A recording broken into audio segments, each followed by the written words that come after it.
All right, all right. If you guys are seeing the screen and seeing the fine young gentleman that you're watching right now, then you are in the right place. We are back. This is not an illusion. This is not a fake. This is 2023. This is the Locker Room Show. We weren't going to leave you hanging, and we are in full force, ready for tonight's show, and we got a good one for you. We got a good one tonight. So, hey, hopefully you guys had an amazing Christmas. Hopefully you had an amazing New Year's. I know it was crazy weather across the country, but we're here and we're in full effect. I know that we already got some people waiting for tonight's show. So let me get out of the way and let's get things started. And obviously, to the far right, you see the gentleman that always comes and holds me down on the Locker Room Show, and that's none other than my boy Q, the Guru. What's going on, Playmaker?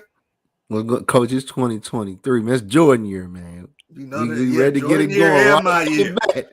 It's Jordan year right off the bat. Right off the bat. We definitely got a good one though tonight, man. Y'all are like this. Definitely got some good sauce to give, and y'all buckle up for sure. Definitely. And if you're joining us for the first time, the Locker Room Show is where we bring the hard-hitting content, the topics that pertain to you young football players, you parents, you coaches. We're not talking basketball. We're not talking swimming. We're not talking hip-hop. We're talking football, and you guys are in the right place if that's what you're about. So we've got a great show tonight, and the gentleman that you see in the middle of the screen is somebody that I've known for years now. This is somebody that is really doing big things on the coaching scene. Division I coach, you guys, that we got tonight. A whole bunch of people opening up to us now that the season's over. But Division I recruiting coordinator and running back coach for the champion HBCU North Carolina Central Eagles. So that is Coach Maurice. How's it going, Coach? Man, Happy New Year, guys. Everything's going well. Everything's going as planned, and looking forward to having a great show with you guys. Thank you, Coach. So we've been wanting to have you on. I know that we've done other things together and you've always killed it. So you guys are in for a special treat. You're going to learn a lot. And in the locker room, we tell the truth.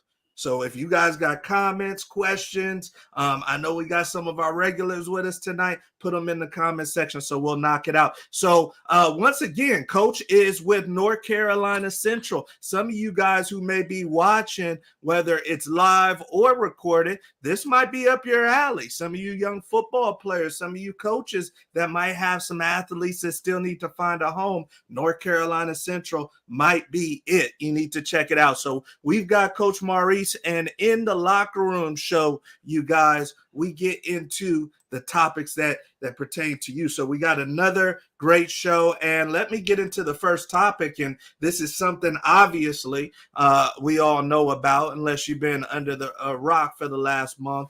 And this is something that a lot of us have prayed over. And unfortunately, Damar Hamlin, superstar young athlete for the Buffalo Bills, he collapsed on the field, as we all know, and there's been a lot of support for Damar, and it sounds like he's doing amazing, you guys, which is, answers to blessings and prayers, but it's looking like he's coming back well, you guys, and I wanted to start off with you, Coach Maurice, because you're currently coaching a staff. You're a mentor amongst young men. I know this had to be on your staff's mind, in the kids' mind, parents. Is this something that you guys talked over as a staff? I know it's after the season, so it might have been tough, or as with the team. And then also, I wanted to ask you guys, and once again, we'll start with you, Coach. Do we ever see Damar back on the field, or is this something that, hey, we're just happy he's alive and healthy? Yeah, I mean, due to the sensitivity of the subject, I know we discuss things as a staff, and I talk to individual coaches, and I talk to my players, even though they're in break. But it was such a tragic event. I just wanted to make sure that I was conscientious of, people's feelings and, how they went about the such a tragic event. Nevertheless, obviously hits home for all of us, even in this room. if you don the pads, if you wore the helmets, if you've been within the lines of battle, you know that you're sacrificing your body. You're sacrificing so much in terms of, everything. Everything's on the line. So there's some things, that we can relate to. But nevertheless, I talked to some of my players and I talked to some of the coaches on the staff. And one thing we constantly talked about was how everybody united as one, even this country, even the league as a whole. We can't put all our differences aside, and we just wanted to make sure that Mr. Hamlin would resurrect and get back on his feet and move forward. So that was mostly the conversation. When it initially happened, I personally one, it hit home, and then two, it just put things into perspective. That hey, we're all human beings, but I can't thank the just the emergency team and the trainers and everybody that brought him back to life. But for the most part, I talk to people on an individual basis, and we were just talking about how much it was a miracle for us to see, him resurrect and get back on his feet.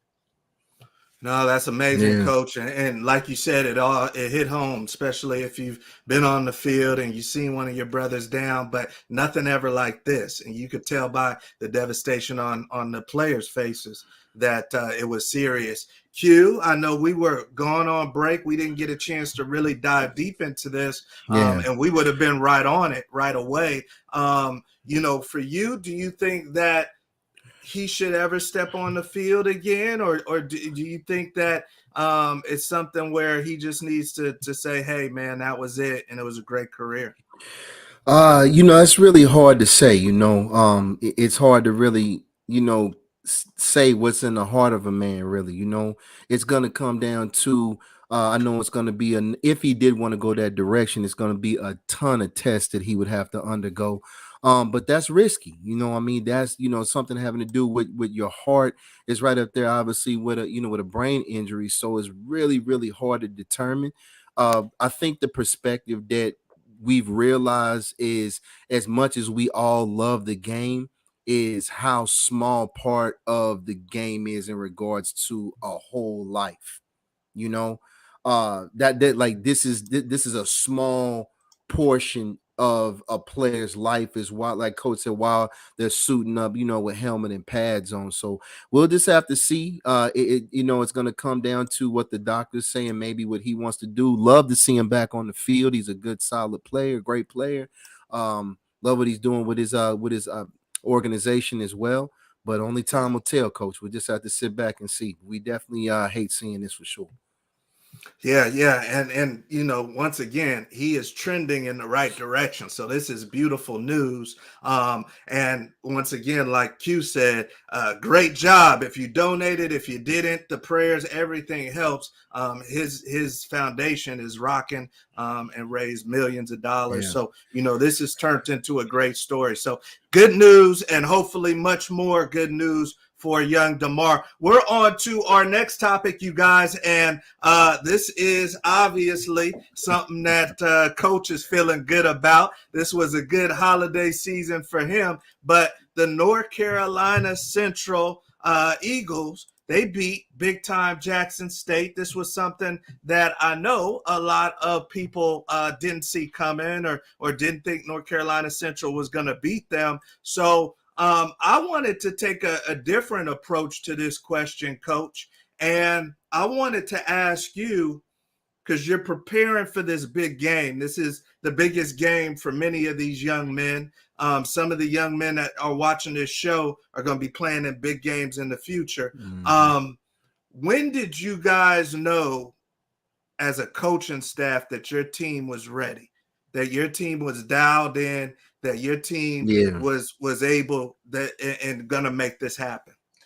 Just like the, previous question, the dialogue is like, do you believe in miracles? Yes. Right.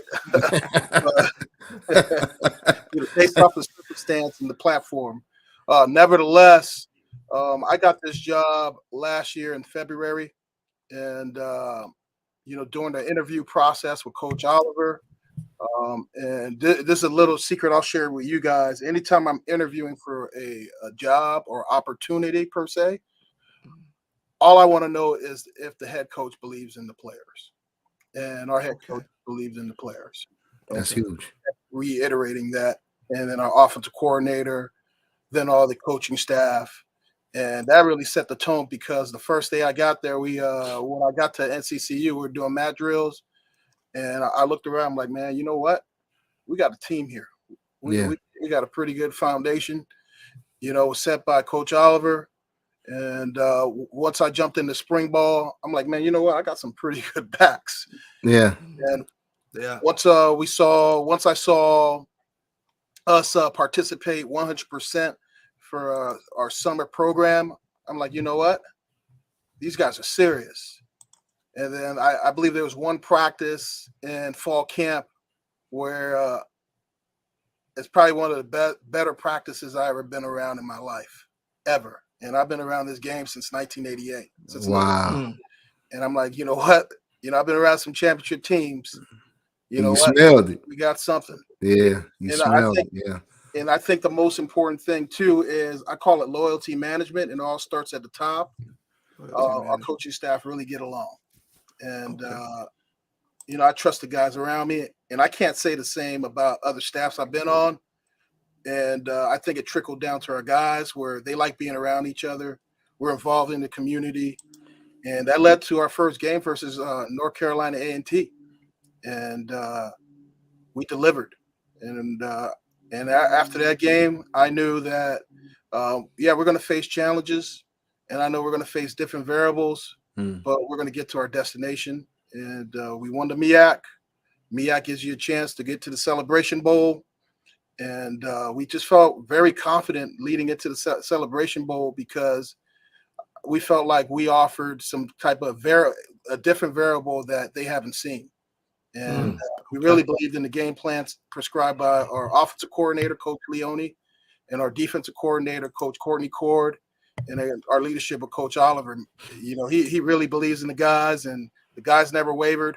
I mean, we faced all types of variables in the Celebration Bowl. I mean, we tied up the game with 7 seconds left. And it was a crazy game. Yeah, went into overtime. And, we always talk about, we look at our players and nobody put their palms up. Nobody dropped their helmets. They're like, hey, let's go. Let's get ready to go.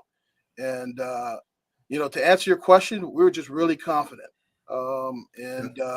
We let the outside factors motivate us. And it led to a victory. And that's awesome. Yeah. He's gonna get ringed up. He's gonna get a ring on his finger. So that's good stuff right there. And I see a lot of our people coming in. I see the great Andy Peak. He says, great show, great content, great guests. We love you, Andy Peak. Congratulations, Nasir Pitters. This is a big time prospect, coach. I got some boys. So we're gonna be talking about Nasir sending everything your way. Good safety out of California. The great Jimmy Rucker. Big Jimmy. He said there definitely needs to be some reassurance for the young Bucks. We got Mama Cindy coming here from Denver. So we got a lot of people already tuning in, you guys, and a bunch that are going to watch the recording. So thank you guys for riding with us. This is 2023, and we're kicking it off live with Coach Maurice. So let's go on to our next topic, Coach, because this is one, I deal with the young athletes. So they ask me the questions, and I got to get it from the coaches. So the transfer portal versus high school athletes, Coach.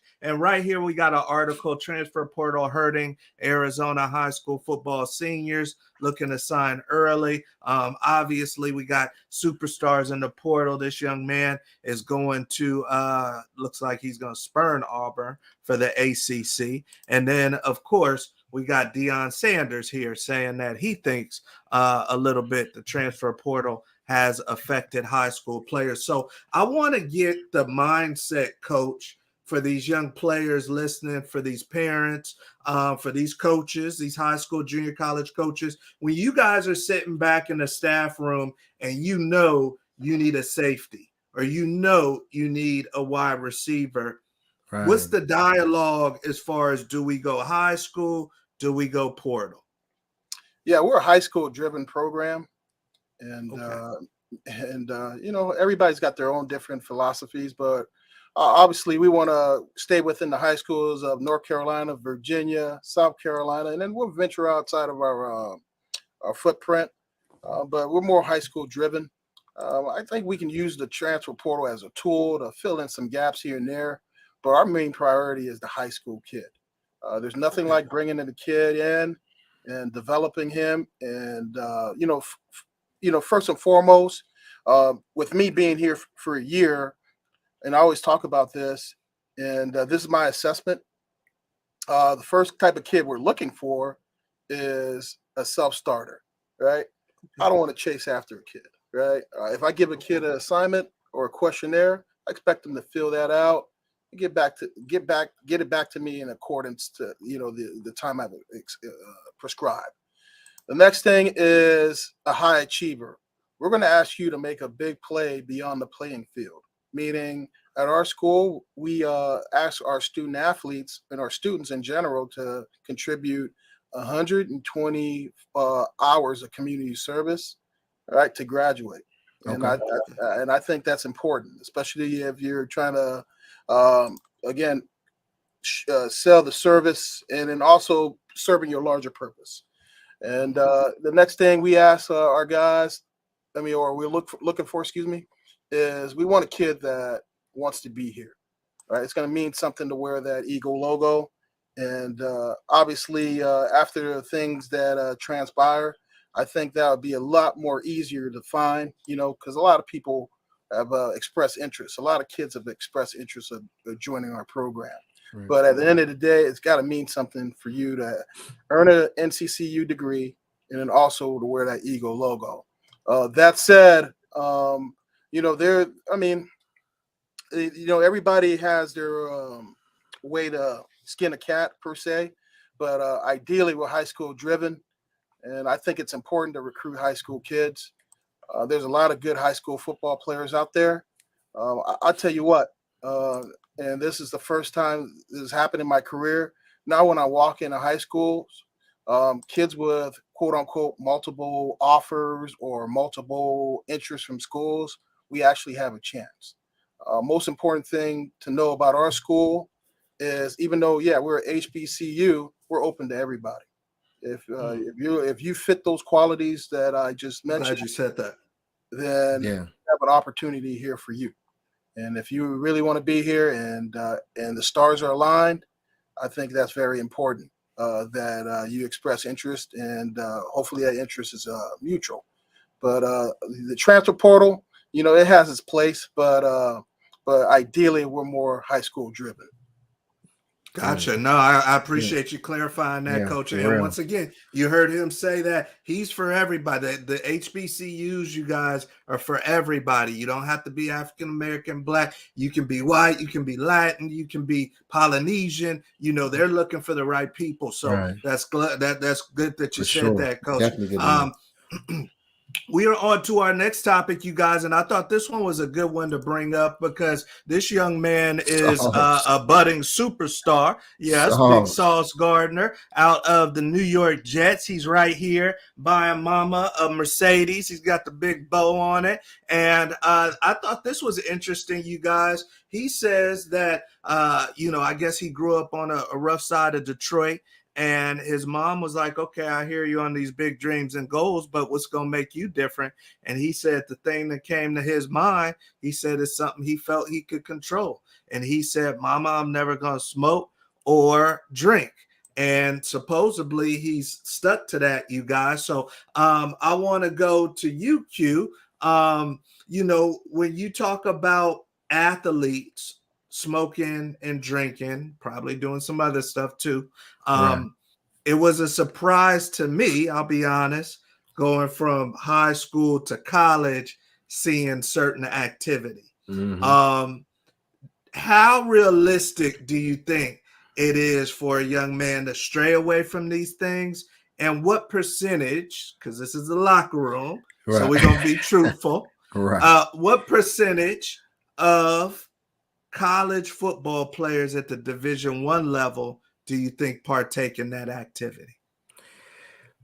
I say, coach, to start off with, way too much. Way too Okay. much, and that's it. It's so easy. It's so easy to go left, and get caught up in, in drinking or smoking or whatever, man. It's a lot of, especially now, because we talk about this all the time with, in regards to social media. It's all these other factors that these athletes in this era have to deal with, more so than what we had to deal with. We had to deal with enough, but it's amplified, 100-fold now. So Sauce is for him to be able to get to the level that he is and play at the level that he is. I mean, that's the long road traveled to never deviate in regards to partaking in any of those activities. A lot of, if you, I've heard a number of interviews, and Coach Prime said the same thing. He never smoked or drank. But when you look at these guys that walk that line, I mean, they're a premier guy. Like Sauce is probably, if not arguably, the best corner in the league. They said So he that may be the overall player, rookie of the year. Absolutely. I got him, and maybe Certain, but it's like, I mean, he's a monster. But it's he knows that just because I'm a professional athlete, or just because you're a Division I athlete, a college athlete, period, I don't have to partake in these particular activities. It's if my teammates, hey, I wish they wouldn't. But you have to worry about in regards to making sure that you know what you're at school for, especially if you're in the league. Why am I here? What's your why? And that anything that's gonna affect your why, you're gonna have to stay away from that. Okay. No, I like that. Your why, you can't lose sight of the intent of why you there in the first place. Right. Coach, talk to me, because once again, you got 100 some odd boys, young men that you're dealing with, and they're gonna want to party and do their college thing. As coaches, do you feel like on the team who's doing what as far as the drinking and the smoking and hopefully nothing too much more? Absolutely. And I think as a coach, you got to stay ahead of that stuff. And you got to know, and you got to have a really deep conversation with that either individual player or players. I myself, I have I have a drug conversation with our players. I think it's very important to have that conversation.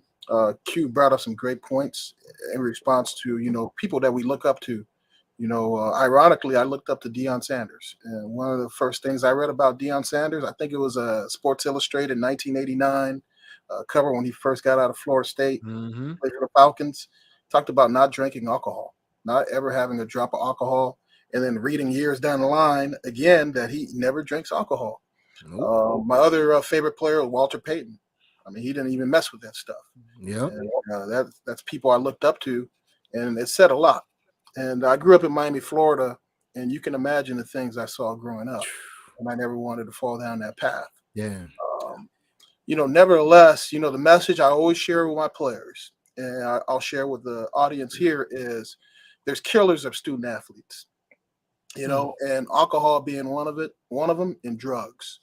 And obviously, if you pick your favorite car, you want to put probably the best fuel in that car. I want a Ferrari Super America. All right. Well, if I own a Ferrari Super America, I want to put the best gas in that car. My body is the Ferrari. Okay. Right. And that's a correlation there. But those are killers of student athletes. And I see it year after year. And, you think about all the factors that kill student athletes. One is chasing sex all night. All right. And chasing sex all night means you're probably not getting any sleep. You're probably not ready for morning workouts, or you're probably not going to be even ready for afternoon practice. Facts. And also, the entitlement factor. All right, hey, I'm entitled. Hey, I was All-American in high school. I was this, I was that. And then all of a sudden, all that stuff snowballs. Hey, I'm going to have a drink Saturday night. And they all go hand in hand, and they all lead to the killing of a student athlete. Yeah. And those are choices, obviously, that all the student athletes make, that probably lead to them transferring or other factors. Now, I'll tell you this: what Sauce just presented there, and I don't know all the terms now. No, I know a little bit, but that's the ultimate flex. And It for him to is. go out there and obviously with the world that we live in today, where it is okay, quote unquote, to be a student athlete and use drugs and alcohol. I mean, he just set a big statement all across the board. And I respect him for that, because now you separate yourself. And I know all three of you guys, we all played FBS Division I football. We all been in a situation where we've been offered weed, we've been offered drugs, we've been offered alcohol. Yeah. And I think the peer pressure at times defines to that person or your peers that basically who you are. But I've been in situations where I've been offered opportunities to smoke all the weed, snort cocaine and all those things. And you know what? I told my peers, hey, man, that's not for me. I done seen it all. It's not for me. And at the end of the day, they might not respect you today or at that moment, but they're going to respect you 10 years, 20 years, 30 years down the line when you're recruiting their kids. Facts. Yeah. Facts. Good point. And to Good point. piggyback really what Coach was saying, I mean, you're talking about, it doesn't matter. You could be the absolute best athlete, and how quickly drugs or alcohol will derail you. And if you don't believe me, you're not listening to Coach, do me a favor after the show. And of course, if you're seeing this live, great recording, check us out, on the recorded version of the show tonight. But Google or YouTube Lawrence Phillips, probably one of the best college running backs. Imagine Reggie Bush, but like 240, right? And I'm not joking. They'll tell you, for you younger guys that have never heard of him, Lawrence Phillips, right? All-American running back out of Nebraska when Nebraska was a machine, and drinking, off the field issues, you name it, and it just derailed everything for him. He could have been the absolute best running back that we maybe have ever seen or ever known. Arguably. Yeah. And we'll never know because of that fact. I agree. No, that's a great point, man. And I appreciate you guys being honest and Coach sharing some great information and stories there. I wasn't as strong for you young football players listening. You guys know I'm gonna be honest with you. I fell into the culture. A lot of kids today fall into the culture, and I do regret it because I wasn't the best I could have been. And I got a chance to play pro ball and did all, but I wasn't as good as I could have been because I didn't go the strong route. So to see Sauce do that, kudos to him. And you young athletes, you need to pay attention to the right ones. And it looks like he's the right one. Sure. So that's big time. We are on to our next topic, you guys. And if you're joining us for the first time, thank you for stopping through the Locker Room Show. This is the first show of the new year, and we got a hot year lined up for you guys. So we got Coach Kevin Maurice with us, HBCU BAC champion, Celebration Bowl champion, North Carolina Central, recruiting coordinator, and running back coach. So this is the man that you want to see. So he's giving us some gems, you guys, and we're getting into our next topic. And I know earlier, Coach, we were talking about the transfer portal from which way do we go from a staff standpoint. But just recently, the NCAA has said this is crazy. This is crazy how many people are jumping into the portal like it's a jacuzzi. And we don't want to have too many people jumping in too many times. So they just made a rule. You might be able to call it the JT Daniels rule. Somebody in the audience was already on it. But JT Daniels is on to his fourth school, in 6 seasons, Wow. you guys. 4 school in 6 seasons. I know him, California kid out of modern day, and he went to SC, Georgia, West Virginia. Now he's going to Rice. So the NCAA just passed a rule. This is important if you're a young athlete that's about to go to college soon. You can only transfer once scot-free. Now, if you want to go to another school after number 1 transfer, you're going to have to sit out a year unless it's a special case. So, Coach, you're in the trenches. Do you think this is a plus, or do you think that they should just stay hands off and let these kids do their own career? I think it's a plus.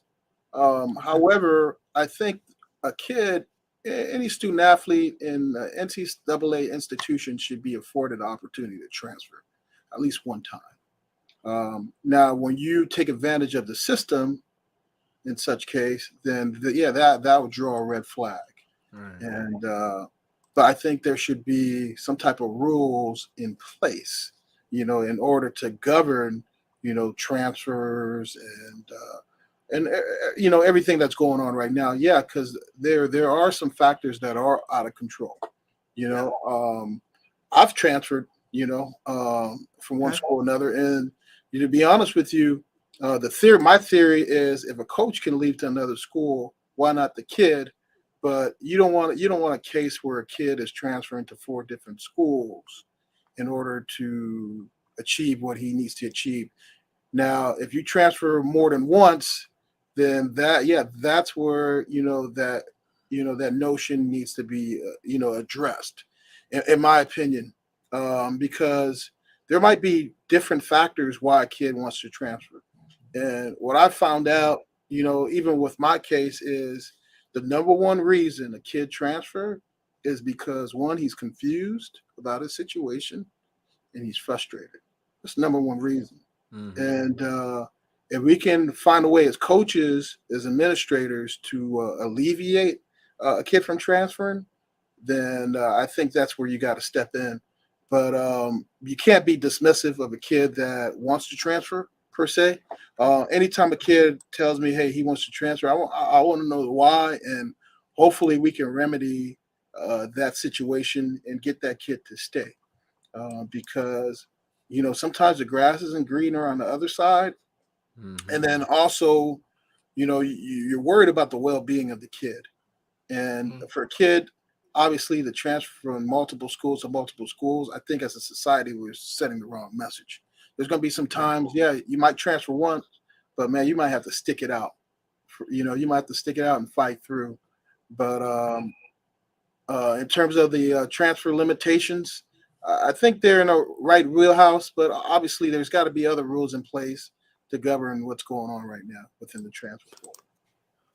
No, that's a good point, Coach. And this is all new, you guys. So we're embarking upon a new era. So rules are going to be made as we go. Some of you guys are young and might be like, well, why did he get to transfer so many times? Now I can't. It's not fair. But that's the new era that we're in. Q, when you were at Kansas, I know that you had highs and lows. It got off to a hot start, then maybe a little shaky with the coaching change. Do you think in today's era you would have transferred? And also, what would maybe be a key factor that these kids need to consider before they transfer? Well, I don't know. I kind of, looking back at my own career, I make it a rule of thumb. And I mean, it's case by case basis, but I would tell any young athlete, if your coach leaves, you might want to consider. Okay.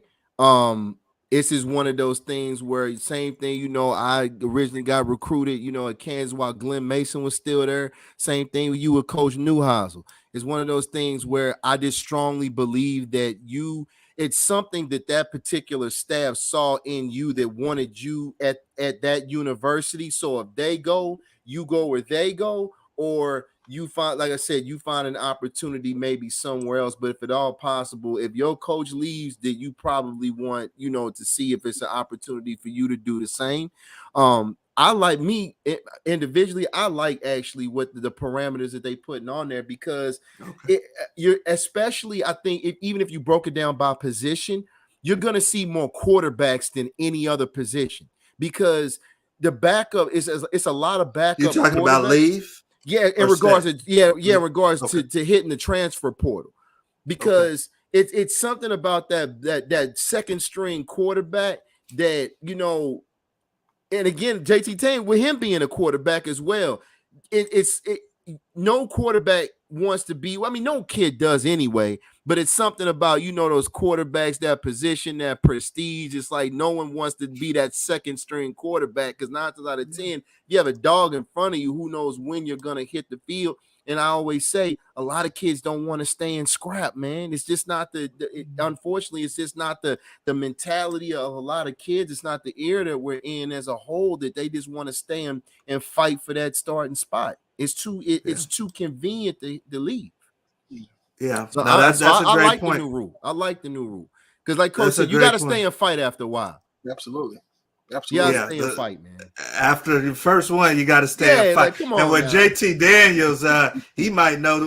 He might have a record for fight songs. How many fight songs he knows going to school for. So we are on to our next topic, and if you're joining us, thank you for tuning in. This is the first show of the year, the Locker Room Show, and ride with us all semester because we got a great show lined up. But we've got Coach Maurice from North Carolina Central. Now, he's been on the old Locker Room Show. He ain't been on the new one yet, so we got to hip him to the new Locker Room Show. And with the new Locker Room Show, Coach, we got a segment called the Lightning Round.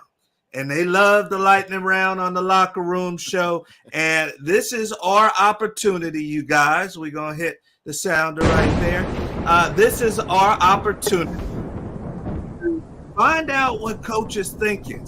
Find out what's going through his head. This is our version, 60-second word association. So I'm going to say a word. I'm going to ask him a verses. I'm going to say, hey, what do you think about this? And then Coach is going to let us know what's going through his brain. Now, he's on the East Coast. He down south. So it's a little late. You heard he's from Miami, but he's going to keep it PG-13 for us. Keep it cool as we get through this. So you ready to roll, Coach? I'm ready. Nice. All right. And we got a little deal. Yeah, and we got a little deal. So right now the number's 13. If you can get 13 or higher, then you got a dinner and a hotel stay on the Locker Room Show, Coach. So this 2-minute drill, and we about to see how you do. Okay. Yes, sir. All right. So let me get the stopwatch ready. Once again, just a hint. Don't try to stay too long on nothing or elaborate. Get through it, and that's going to get you your best chance. So first thing that comes to his mind, you guys, this is the lightning round. All right. So I got the stopwatch ready. Been accused of cheating. It says 0. It says 0, Coach. And we're not going to start it until you go through your first one. So first thing that comes to your mind. All right. Number 1, North Miami High. Go. The Pioneers, arch rival. Cooper Cup. GOAT. Brazil or Jamaica? Man. That's going to be tough. I love both countries. Warrior DNA, Jamaica. That's a safe one. Spaghetti or lasagna? Lasagna. Best player you ever coached? The players I got now. Smart. The MEAC conference. Best in HBCU. Emmitt Smith or Barry Sanders? Barry Sanders. Kirby Smart. Future GOAT. Favorite dessert? 48 seconds. Banana pudding. Deion Sanders. GOAT. Cornerback. Lawrence Taylor. Time. All right. We stumped Coach a little bit with the Brazil Jamaica. That must have been a special spot we hit for Coach right there. But let's go through. Let's add them up and go through. So we got the North Miami High, the Rivals 1. We got Jamaica 2. We got Cooper Cup to go. And he used to coach at Eastern Washington. That's where Cooper Cup went. He's going with the lasagna. 4. 1, 2, 3, 4. We got best player. Smart decision 5. Mia conference 6. 7 on Barry. 8. Kirby 9. Okay, so you got 10, and then we give 1 extra for any tech delay, since I know we're not in the same room. So good job, Coach. Yeah. Coach had 11 and did his thing. And probably would have killed it but he spent about 8 seconds on Jamaica or Brazil. So that's gonna have to be another locker room show. We get that story from Coach. So let's go back through, Coach. You said you're going with the banana pudding, huh? Yeah, banana pudding. It's gotta be cold though. It's gotta be. It's gotta cold. be sitting in that fridge, boy, for a It good can't be 6-7 hot. hours. Okay. Yeah. And then you're a Florida boy. I'm thinking you go sway with Emmett. You going with Barry, huh? Oh man, I've been watching Barry Sanders since Oklahoma State. Yeah, I didn't see Okay. it. He had Emmett's O-line. Can you imagine what You kind of talking? records he broke? You talking 10 yards of Super carry? Bowls after Super Bowls Easy. right there. And then he's going with the Jeez. lasagna. And then he made the smart move. He said, best player you ever coach? He said, the ones I got right now. Because Coach has coached many great players, but he don't want nobody calling them. So that was the smart decision right there. So we are on to our next topic, you guys. And this is the end of the show. Hopefully you guys have enjoyed riding with us. This is the Q&A portion of the show. If anybody is live and does have any questions for Coach, feel free to put them in the comments section. You guys, I've got something for Coach. Q, if you got something in the back of your mind, hold it for us. But Coach, I wanted to ask you, because we already came through the early signing period, and I always love to add some practicality to the show. And we got a lot of kids watching and parents. Now we're about to hit the regular signing period in early February soon. If you're talking to a young man, he's got some talent, he's got some grades, he deserves to go off and play some college ball, but doesn't really have anything right now. What advice would you give to that young man as far as just maybe some practical steps to maybe get some type of action? Yeah, what I would tell that kid is to just be realistic and patient. And I think just dealing with kids over the course of past 3 years, there's a lot of impatience. I think kids see what's on social media, and they see this kid gets an offer and that kid gets an offer, and they compare their situation to that particular student athlete, and that's not necessarily the case, And to be honest with you, rosters are backlogged in terms of your super seniors, and your opportunity will eventually come, per se. We're a football playing country. I mean, there's opportunities in NAIA, there's opportunities in Division III, there's opportunities in D2, there's opportunities 1AA or FCS, and obviously with HBCU. I consider it HBCU. See what schools are within your vicinities. I think a lot of kids get stuck on the Division I or the world, right? And I think you got to really focus on the quality of education, the type of coaches you're going to be playing for, and most importantly, the opportunity. All right, the opportunity to grow on and off the field. If I were to do it all over again, I had that Division I or bust mentality, so I can relate. I'll probably consider going to HBCU because one, my dad went to one, my dad attended one. He didn't finish, but my two uncles played soccer at Bethune-Cookman, and so I got that lineage there. And you got to consider all factors because there's opportunities out there. There is somebody that's going to value you. And the last thing I would tell that kid is go where you're celebrated, not where you're tolerated. Because a lot of times we're chasing things or we're chasing schools, or we're chasing, teams that probably don't want us or have a place or plan for us. But you might have that Division II school.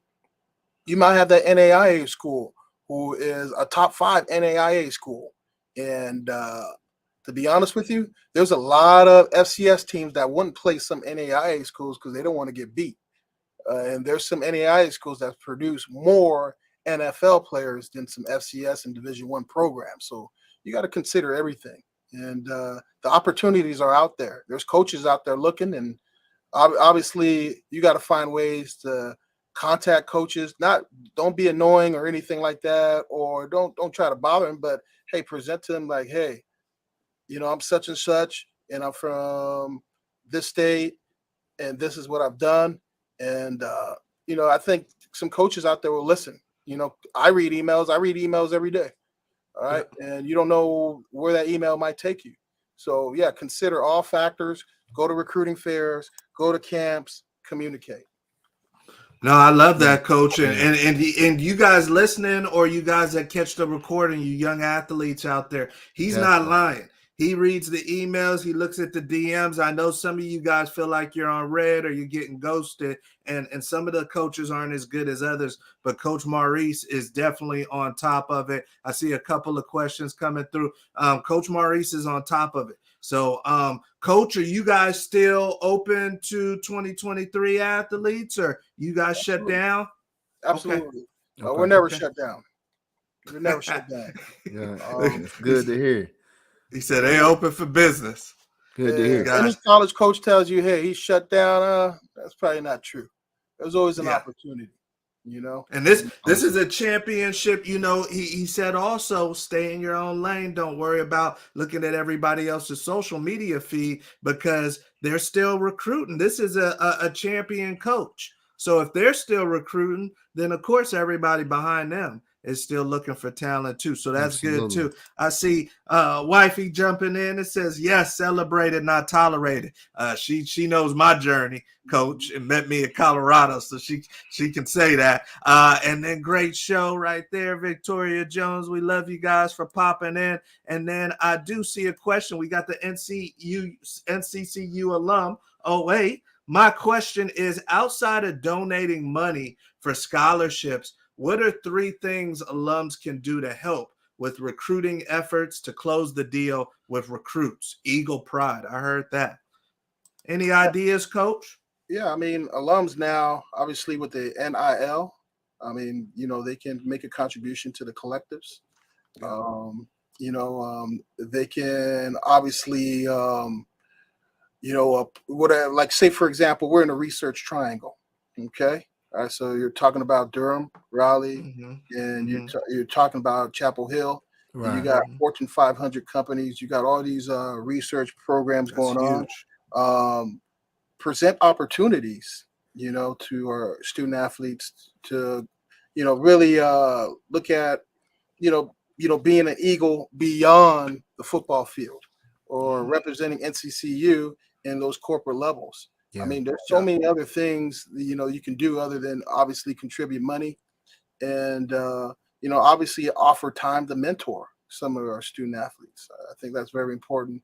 Yeah. You know, I know when I was at Purdue, we had a pretty good mentorship program, you know, other than alums, obviously drawing money and, you know, putting money towards athletics. They offered mentorships, you know, just staying involved. And then as an alum, you know, always keep us abreast. Right? Keep those eyes out there for future Eagles or anything of that nature. Feel free to send an email. Feel free to show your appreciation, you know, by sending us somebody you recommend. It doesn't hurt. No, this is amazing info, Coach. I see the great Glenn Hames, Field Goals Podcast, jumping in and saying, great show, fellas. Congrats, Coach Maurice, on the Celebration Bowl win. Aggie Pride. See you guys September 9th. And then I've got the young, or the dad, Tremaine. How's it going? Former D1 player himself. He's got a hell of a linebacker, Coach. Lake Travis, Texas. I'll make sure you guys got the film on him, too. He's saying an awesome show. Great info, Coach. So you guys, I'm glad you got a lot out of this. We got Miss Cindy saying, after reading your book, okay, she's talking about my book, recruitment wasn't just you, it was also your family. Is that why you stayed after your coach left? Do you think about transferring? Yes, Mama Cindy. I stayed because actually the camaraderie of the team was strong enough to stay.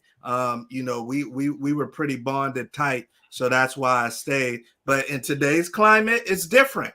We would have lost a year. I know, Q, you were talking about. Yeah. I don't know if I would have left Kansas. We would have lost a year. So that's a big thing there.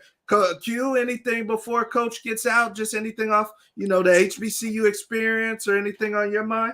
Yeah, Coach, you know, just what do you feel like as far as, you know, like the energy of the culture of an HBCU? You know, I always say all the time that, you know, even, you know, the 4 and 5 star, you know, kids, man, like we don't, why is it maybe that you don't hear, from HBCUs? Like, I remember, I used to, as I got older, I look back through old mail and I was like, man, why I didn't get any letters from Grambling, and why I didn't get any letters from, from North Carolina Central or Southern or whatnot. So it's like, why do you think that it's, even, the three, 4, and 5-star athletes, do you all reach out to them, or is it like, okay, like, he's probably going to Georgia, Michigan, or whatever the case may be? Like, what do you do to get those, those highly ranked recruits to more HBCUs? Yeah, I believe the tide is turning, and I'm with you. I mean, we came out in the same era, all of us. Yeah. And we didn't hear from HBCUs. I didn't hear from the in-state HBCUs. Mm-hmm. That's the reality of it. But I believe the tide is turning, and obviously through social media, through different platforms, it's hey, going to HBCU is the thing now. Even my daughter, she's all in about going to HBCU. Right. Awesome. And for the most part, I think there's leadership in place now, all right, where those kind of things aren't happening. I know, like I said before, when I go into high school, coach, I don't want just the guys you think is at my level. I want the guy that is the killers, right? Right. We got the same opportunity. Yeah. And those 3, 4-star guys, again, we're talking about backlog rosters. Their offers, they might get an offer early, but if they don't honor that offer or they don't commit to that offer, then they're out of an offer.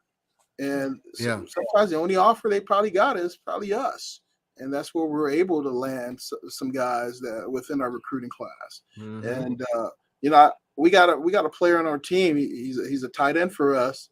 And I looked at him, I'm like, man, he looked like the tight ends I saw in the Big Ten from Wisconsin. How did we get this guy?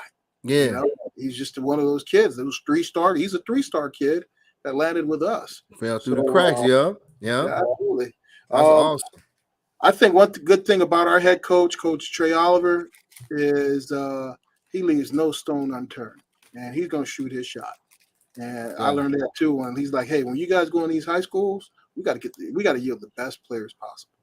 And I think that's why we're more high school driven, because there is a lot of kids that are considered 3, 4-star guys mm-hmm. that are being dismissed or they're not being acknowledged, and that's where we come in. So we do go after them. But at the most, and I'm gonna tell you guys this too: we don't get caught up in constellations per se. Mm-hmm. We want to recruit talent. Yeah. So I've seen a kid, quote unquote, 4-star guy, and I've seen a no-star guy, and that no-star guy was better. Yeah. So I just recruit players. If you can ball, look at Cooper. Yeah, absolutely. Yeah. Well, and you guys won. Proof is in the pudding. You guys are getting the ring, and the other side had a bunch of 4 or 5, star level kids that will probably maybe even get a Sunday shot. So, it's about who can play, and you guys got it here first. Mm-hmm. You guys got the truth. You guys got the knowledge and the gems from Coach Maurice tonight. So I know there was value for many of you guys. Let me make sure I don't leave anybody out. Closed mouth don't get fed, the great Jimmy Rucker said. And you got that right. Maybe offer them an NIL deal. Yes, there you go, girl. So, hey, you guys, thank you for joining us. Coach Maurice, I know it's late where you're at. I believe in what you guys are doing, and I got your back. So thank you, Coach, for joining us in the locker room. Sure. Appreciate you, Coach. Oh, thank you, Q, and thank you, Mr. Wood. It's always a pleasure, and I love to do it again. If you guys have any more questions, always feel free to reach out to me via email, and also all the NCCU alums. Hopefully we made you guys proud, and thanks for joining. Oh, Coach, actually, before you hop off, one more thing. Any young student athletes with IG, how can they get a hold of you, reach out to you? How can they get you any huddle to you? How can they get a hold of you? Yeah. Again, I'm not hard to find. That's the Tupac used to say, right? Back in the day. I'm sorry. I know some they don't even know about that. I like to quote Tupac with my guys. But anyway, I think social media is best because I'm always Okay. on Twitter. I live on Twitter. Okay. Mine is Coach Mo, and that's going to be MO1804. Mm-hmm. Okay, and then also you can go. You can hit me up via email. I'll respond to your emails. My email is K Maurice. That's going to be KMAURICE at nccu.edu, and I'll respond. Okay. And I think that's important. You could take out the is, so it's MO. Yep, Okay. and then 1804. Yep. Okay. And Okay. then and I'll follow you back. And if you guys have any questions pertaining to recruiting, I'm always honest too, as it relates to whether or not a kid would be considered a player here at NCCU. I think that's the most important thing. You got to give people their dignity. I know some coaches sometimes beat around the bush or they don't want to hurt any feelings or anything like that. But I think it's very important to let give that player that feedback or parent, hey, this is what's going on. We might not have a situation for you, but you might have to consider a lower level or, consider some walk-on opportunities. But I think you got to give anybody that inquire about your program the opportunity to have their dignity, whether or not they fit in within our recruiting plans. I love it. Awesome. I love it. Wow. Hey, you guys, like I said, this is where you come to find out from people who are literally in the industry. This isn't hypotheticals. This isn't he say, she say. This is somebody that is in the trenches doing recruiting. This is somebody that has the bag to give to the right student athletes. And this is somebody that is well respected and has done it for years. Champion as well. So, Coach Maurice, have a great evening and go Eagles. Eagle Pride. Thank you. All right, Coach. Appreciate All right. There you guys have it, man. So, Q, another one just in the books, brother, and we're kicking off 2023. Definitely. Anybody first time on the night, is it first time checking this out, make sure and hit that button for the algorithm. Pass that on to your family, friends, coaches, definitely parents as well, especially for you. But we gonna have one heck of a year. Might even be hitting the road. I'm trying to get Coach T, y'all. We got to get like a bus or a van. They got to get my whole face with like a bag of fruit snacks on the side of the bus. It's real stoic looking, you know what I'm saying? So we gonna get it together. So we're gonna have to get a Welch's sponsor. He done thrown up the fruit snacks. We gotta get it. We got to now. So vote if you think Coach Q, the guru, needs his own bus Madden style. Then we might have to see what we could do and see if we could get somebody. Sure. Glenn Hames says come to North Carolina. Yeah, we would love to. And then, of course, the great Jimmy says, great show. We love you, Jimmy. And thank you for riding with us. So, hey, we just got through the national championship. It wasn't the game we were expecting, but we just got through the national championship. A lot of you guys are hitting the off season. Some of you guys are getting ready to go off to college. So ride with us this spring, this summer, and we're going to make sure you guys are on the right foot. All right. So that's it for tonight's show. We'll be back next Thursday, 6 p.m. Pacific, 9 p.m. Eastern. Q, anything for the people before we get out? Oh, definitely for the players. Champions are made in the off season. Let's finish up the semester strong, and let's get back to work. We'll see y'all next time. There you go. There's some game. We'll see y'all at the top. Have a good